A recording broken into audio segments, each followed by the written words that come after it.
కాలిపోయింది కన్నతనం,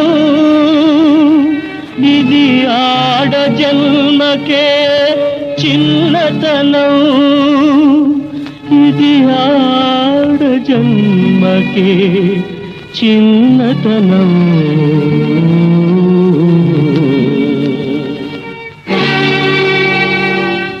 ఎవరడిగారు దేవుణ్ణి మనిషిగా పుట్టించమని, పుట్టించాడు ఏడ్వమని, కావలేక బ్రతకమని.